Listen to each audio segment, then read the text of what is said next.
नमस्कार. एल्गार न्यूजमध्ये आपले स्वागत. जत तालुक्यासाठी ऐतिहासिक क्षण. म्हैसाळ विस्तारित उपसा सिंचन योजनेचा बोगदा ब्रेक थ्रू संपन्न. महाराष्ट्र कृष्णा खोरे विकास महामंडळ पुणे अंतर्गत राबवण्यात येत असलेल्या म्हैसाळ विस्तारित जत उपसा सिंचन योजनेतील बोगद्याचे काम पूर्णत्वाकडे नेणारा ब्रेक थ्रू समारंभ आज मोठ्या उत्साहात पार पडला. राज्याचे जलसंपदा मंत्री नामदार डॉक्टर राधाकृष्ण विखे पाटील यांच्या प्रमुख उपस्थितीत हा महत्त्वपूर्ण टप्पा यशस्वीरित्या गाठण्यात आला. या ऐतिहासिक क्षणामुळे जतच्या दुष्काळी भागाला पाणी मिळण्याच्या आशा आता अधिक पल्लवित झाल्या आहेत. या कार्यक्रमाला राजकीय आणि प्रशासकीय क्षेत्रातील अनेक दिग्गज उपस्थित होते. यामध्ये प्रामुख्याने खासदार विशालदादा पाटील, आमदार गोपीचंद पडळकर, इद्रिस नायकवडी, सदाभाऊ खोत, पृथ्वीराज देशमुख, सुमनवहिनी खाडे, स्वातीताई खाडे, ब्रह्मानंद पडळकर, बाळासाहेब होनमोरे, सलगरचे माजी सरपंच तानाजीराव पाटील आप्पा, जिल्हाधिकारी अशोक काकडे, जलसंपदा विभागाचे पाटोळे साहेब, कोरे साहेब आणि विभागाचे इतर वरिष्ठ अधिकारी आदी मान्यवर उपस्थित होते. कोणी मागणी मागायला येणार नाही. महाराष्ट्रामध्ये राजकारणात एक असं पद्धत होती की लोक ताटकळत ठेवायची. निवडणूक आली की भाषण करायची, तुम्ही चिंता करू नका, कोण पाणी देतो, लोक टाळ्या वाजवायची. असं म्हणत म्हणत आज त्यांच्या पक्षाची आणि त्यांच्या लोकांची काय अवस्था झाली मी सांगण्याची गरज नाही. कारण लोकांची प्रामाणिक राहणाऱ्या माणसालाच लोक उभे राहतात. हे राज्यातल्या जनतेनं आपले लोकप्रिय मुख्यमंत्री माननीय देवेंद्रजी फडणवीस यांच्या नेतृत्वाखाली महायुतीच्या मागे जो भरगप असा जो काही या ठिकाणी जनादेश दिलेला आहे, मला वाटतं त्याचे प्रतीक आहे.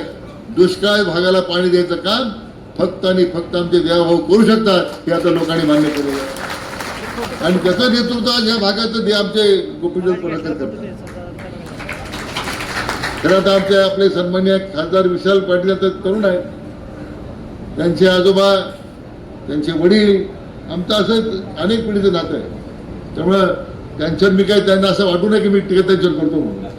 तुम्ही तरुण आहात, अजून तुम्हाला सगळे शक्य म्हणजे समजायला येतो या लोकांच्या. अजून दादांचा विश्वासघात कोणी केला, या सगळ्या राजकारणाचे सगळ्या खासदार माननीय विशालदादा पाटील आज बोगदा ब्रेकथ्रू समारंभासाठी आवर्जून उपस्थित असलेले आपल्या राज्याचे मंत्री, जलसंपदा मंत्री माननीय नामदार राधाकृष्ण विखे पाटील साहेब, मंचावर उपस्थित असलेले आपल्या जिल्ह्याचे प्रतिनिधी आमदार माननीय सदाभाऊ, माननीय आमदार इद्रिसभाई नायकवडी, माननीय आमदार गोपीचंद पडळकर, माननीय पृथ्वीराज बाबा देशमुख, माननीय खाडे मावशी, उपस्थित सर्व जिल्हा परिषदेचे, पंचायत समितीचे सदस्य, मान्यवर, या ठिकाणी मिरज तालुका, कवठेमंकाळ तालुका व जत तालुक्यातून या ठिकाणी उपस्थित असलेले सर्व शेतकरी बांधव, बंधू भगिनी, मित्र, सर्वप्रथम तर मंत्री महोदयांचं मी आभार मानतो की आपण या ठिकाणी उपस्थित राहिला आणि या दुष्काळी परिसराला आज पाणी मिळत असताना तुमच्या हस्ते हा कार्यक्रम आपल्याला घेता आला. अर्थात गोपीचंदांनी सांगितलं की 83-84 वसंतदादा मुख्यमंत्री असताना खऱ्या अर्थानं या म्हैसाळ प्रकल्पाला मंजुरी मिळाली होती.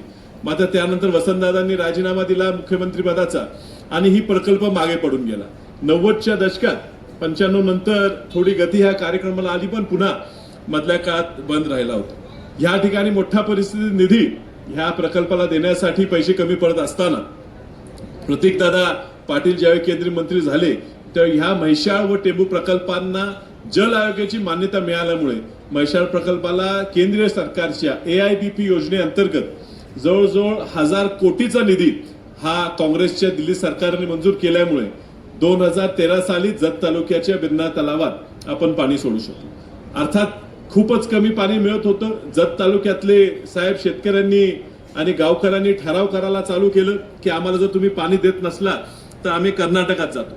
आणि त्यामुळे खूप जनरेट्याचा पाठिंब्यामुळे ह्या ठिकाणी सरकारने त्यावेळी निर्णय घेतला आणि जवळजवळ 900-950 कोटीच्या ह्या 2 योजना, एक पाणी जतमध्ये न्यायचं आणि पुढे वितरित करायचे, 2 योजनेचं टेंडर झालं आणि पैसेही तुम्ही चांगले उपलब्ध करून दिल्यामुळे काम चांगल्या पद्धतीने सुरू आहे. मात्र जत तालुक्याचा भाग धरत असताना साहेब फक्त 38%च ह्या प्रकारे इरिगेशनचं पोटेन्शियल ह्या ठिकाणी कव्हर करण्यात आलेलं आहे. आणि आता आमदार साहेबांनी सांगितल्याप्रमाणे ह्या ठिकाणी तिसरी पाईप आणि ही होण्यासाठी जल आयोगाची मान्यतेची किंवा त्या पाणी वाटपाची काय अडचण असली तर आम्ही आज देश पातळीवर बघत असताना जर आपण कर्नाटकाचा प्रश्न बघितला तर कर्नाटकात कुठली स्कीम डिझाईन करत असताना ते फक्त 150 दिवसासाठीच प्लॅन करतात.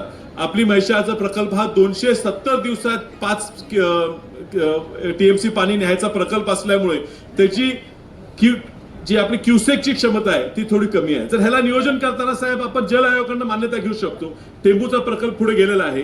ह्या जल आयोगाच्या मान्यतेचा अजून प्रस्ताव गेलेला नाही. तो पाठवत असताना तो जर 150 दिवसात 5 TMC पाणी न्यायचा आपण जर प्रकल्प केला तर ह्या ठिकाणी कमी वेळेत जास्त पाणी येता येईल. आणि ज्यावेळी पुराची परिस्थिती आमच्या कृष्णा नदीत होते त्यावेळी पुराच्या काळात अतिरिक्त दिवस तो योजना पुराचा असल्यामुळे चालवून ह्या ठिकाणी जास्तीत जास्त पाणी देता येईल. ह्या तालुक्याचं जत तालुक्याची पाण्याची जी वॉटर लेवल आहे ग्राउंड लेवल आहे ती खूप खाली गेलेली आहे साहेब.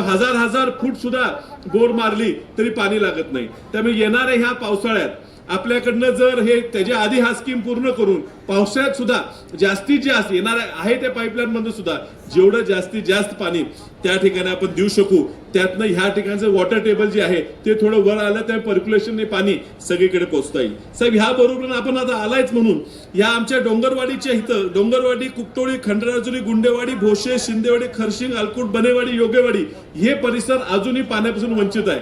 तिथं डोंगरवाडीत तुम्ही एक उपसा योजनेचं जर नियोजन केलं तर त्यातनं त्या परिसराला जो वंचित राहिला मिरज तालुका नदीपासून एवढा जवळ आहे. नदीतनं तालुक्यातनं नदी वाहते पण हा आमचे गाव वंचित राहिले त्यासाठी थोडे पैसे लागणार आहेत.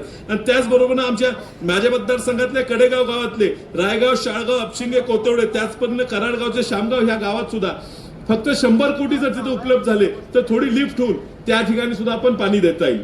साहेब पुढचं सुद्धा नियोजन कॅट डेव्हलपमेंटचं म्हणजे कमांड एरिया डेव्हलपमेंटचं जे आहे केंद्र शासनाचा कमांड एरिया डेव्हलपमेंटसाठी नवीन योजना आणते आणि त्याचा एक पायलट प्रोजेक्ट म्हणून महाराष्ट्राला एक 100 कोटीचा निधी द्यायचा होता. मी साहेबांच्या खूप मागे लागून एक प्रकल्प म्हैसाळचा जत तालुक्यातला आपण पाठवलेला दुर्दैवानं जळगावचा प्रोजेक्ट तुम्ही सिलेक्ट केला पायलट म्हणून. अजूनही जर बदलता येत असेल तर ह्या ठिकाणचे शेतकरी ड्रीप इरिगेशन करायला तयार आहेत. तर जत तालुक्याचा तो कॅटचा 100 कोटीचा प्रोजेक्ट आणि त्यानंतर तो चांगला होणाऱ्या प्रोजेक्टसाठी तुम्ही जर पाणी पैसे उपलब्ध करून दिले तर निश्चित ह्या तालुक्याला कष्टकरी लोक आहेत साहेब कष्टातनं दिवस काढलेले आहेत यांना पाणी मिळालं तर निश्चित साहेब चांगली पिकं उगवून आपल्या महाराष्ट्राच्या अर्थव्यवस्थेसाठी एक चांगली कामगिरी करू शकतील.